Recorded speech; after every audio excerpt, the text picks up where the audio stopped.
अवघ्या 5 मिनिटांमध्ये बनवूया भाकरीसोबत चपातीसोबत खाण्यासाठी हेल्दी भाजी।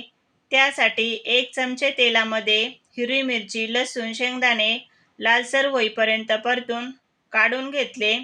मेथीची भाजी स्वच्छ निवडून घेतली। भाजी धुण्यासाठी कोमट पाण्याचा वापर करावा।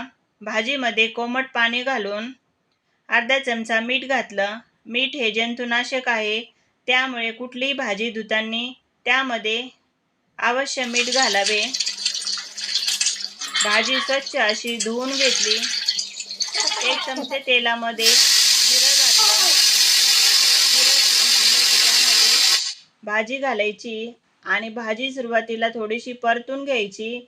नंतर त्यामध्ये हळद आणि शेंगदाणे हिरवी मिरचीचं वाटण घालायचं। आवश्यकतेनुसार पाणी घालायचं। चवीप्रमाणे मीठ घालून भाजी छान अशी हलवून घेतली। चवीप्रमाणे मीठ घातलं तर अर्धवट झाकण ठेवून भाजी मंद आचेवर 5 मिनिटं छान अशी शिजवून घेतली। एकदम छान अशी भाजी बनून तयार झाली। ही भाजी गरम गरमच भाकरीसोबत चपातीसोबत अतिशय सुंदर लागते। व्हिडिओ जर आवडला असेल तर चॅनलला सपोर्ट करा। पुन्हा भेटू असाच एक नवीन व्हिडिओ घेऊन। धन्यवाद।